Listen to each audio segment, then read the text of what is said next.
Hello বন্ধুরা, good morning. কেমন আছেন সবাই? আজকে বুধবার, আর সকাল থেকে উঠে আজকে বেশ সকাল সকাল আমার দিনটা শুরু হয়ে গেছে।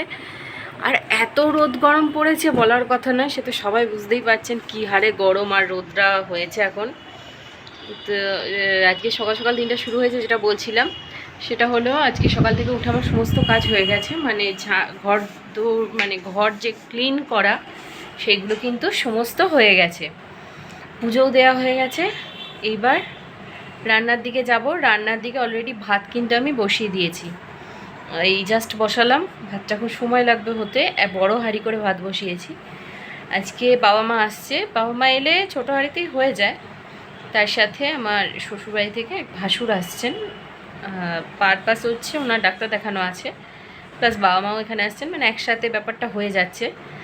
তার সাথে আজকে দীপকে পায়েস দেওয়া হবে, মানে ওর জন্মতিথি অনুযায়ী দেওয়া হয়, ডেট অনুযায়ী আমি পরে করে দিই, যেহেতু মাও আসছে আর তিথিটা পড়েছে খুব ভালো, মানে সব কিছু পড়ে গেছে। ডেট নয় এটা, কিন্তু আবারও বলছি এটা জন্মতিথি। তো মায়েরা তো তিথি অনুযায়ী পায়েস দেয়। এবার সেই তিথি অনুযায়ী আজকে বুধবার পড়েছে, বৈশাখ মাস, বাংলা মাস ধরে। তো সেই জন্য এখন ওকে আজকে পায়েস দিয়ে দেবে মা, যেটা বলছিলাম। আর কী বলে ওটা, তো তার জন্যে আর কি সকাল সকালে একটু তোড়জোড় শুরু করেছি। মাংস ম্যারিনেট করা রয়েছে, আজকে মাটন হবে, তার সাথে মাছ হবে একটুখানি, ওই দ্বীপের মতোই করে দেবো, তার সাথে ভাসুরের জন্যও দেবো।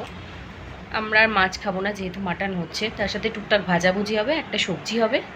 এই হচ্ছে রান্না। তো চলুন আস্তে আস্তে শুরু করি রান্না বান্না। এখন বাজে এই 9:20 এরকম বাজে। এবার কাটাকাটি আছে, পেঁয়াজ কাটা আছে, মেন কাজ যেটা। মশলা আমি আগেই করে রেখে দিয়েছি, কারণ এই কাজগুলো না কমিয়ে রাখলে না হবে না। যাই হোক, চলুন এখন শুরু করি কাজ। এইদিকে ভাত হচ্ছে, বসিয়েছি। এই যে মাছ বার করে রেখেছি, এখানে মাটনটা ম্যারিনেট করে রাখা আছে। আর এখানে আমি জামা শুকাতে দিয়েছি, তার পিছনে একটা রিজন আছে।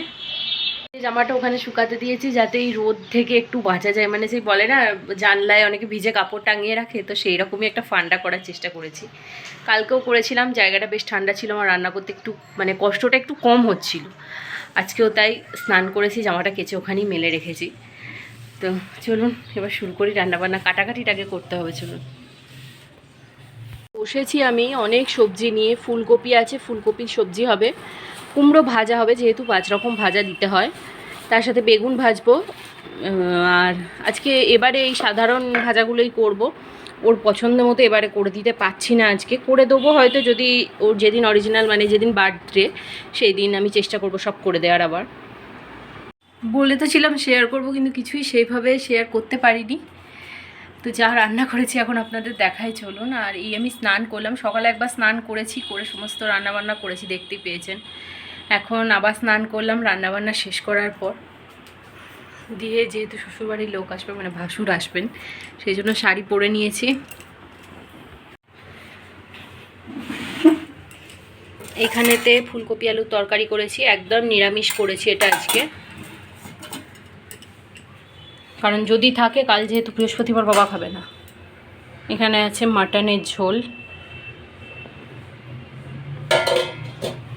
আর এখানে আছে পায়েস,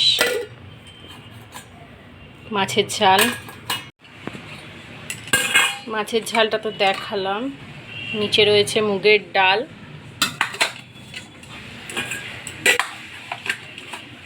আর এখানে দীপের জন্য পায়েস তুলে রেখেছি প্রথমে। স্যালাড কেটে রেখেছি।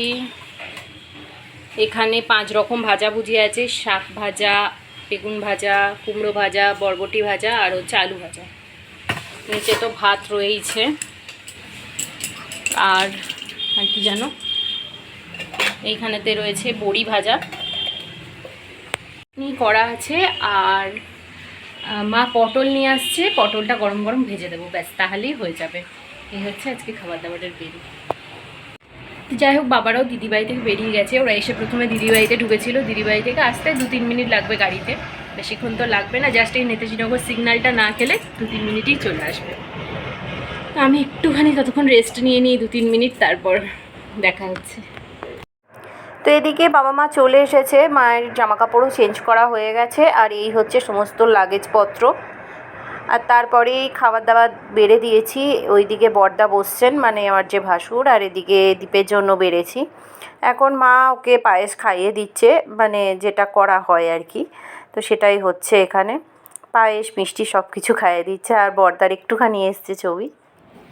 তো এরপর সোজা চলে এসেছি একদম ওর বার্থডের দিন 12টার সময়, যখন ও কেক কাটিং করছে, সেই ক্লিপসটা একটু আপনাদের সাথে শেয়ার করলাম। তারপর একদম বার্থডের দিন সকালে আর কিছু করা সম্ভব হয়নি, একদম সরাসরি রাত্রে চলে এসেছি। রাত্রে দিদিদের খেতে বলেছিলাম, আর মেনুতে ছিল পোলাও, আর তার সাথে ছিল চিকেন কষা, আর এদিকে ছিল চিকেন পাকোড়া। এই দিয়েই ওর বার্থডেটা সেলিব্রেট হয়েছিল। ভেবেছিলাম হয়তো দুপুরের দিকে রান্না করে দেবো, কিন্তু আর করতে পারিনি, কারণ জাস্ট তার আগের দিনই আমি ব্যাঙ্গালোর থেকে ফিরেছি। মানে আমি শুধু না, আমরা সবাই, বাবা মা আমি এবং দীপ দাদা, আমরা 5 জনে গিয়েছিলাম। তো সেই সমস্ত ভিডিও করতে পারিনি, যদিও একটা চিকিৎসার জন্যই যাওয়া ব্যাঙ্গালোর। তো সেখান থেকে ফিরে এসে জাস্ট ওই পরের দিনই যেহেতু ওর বার্থডেটা ছিল, তো এইটুকুই পেরেছিলাম করতে ওর জন্য অ্যারেঞ্জমেন্ট। আর তো এই হচ্ছে ব্যাপার। আর এই পুরো ভিডিওটা যেটুকু দেখলেন আপনারা, এগুলো কিন্তু অনেক দিনের পুরনো ভিডিও, নতুন ভিডিও না। এটা ছিল 6th মের ভিডিও, যেদিন ছিল দীপের বার্থডে। তো এই ছিল পুরো কাহিনী। তো এখানে ওর কেক কাটিং হবে, দিদিদের তো বললাম আগেই, সবাই এসেছিল। তো টুকটাক ফটো তোলা এইসব দিয়ে মোটামুটি কেটে গেল, ভালোই আনন্দ হলো, ছোট করে যেরকম হয়। বাবা মা তো ছিলই তার সাথে। Happy birthday to you.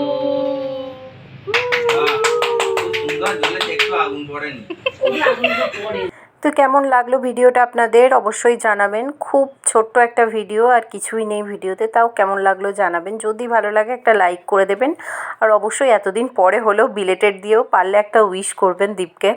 তো চলুন, টাটা, গুড নাইট সবাইকে।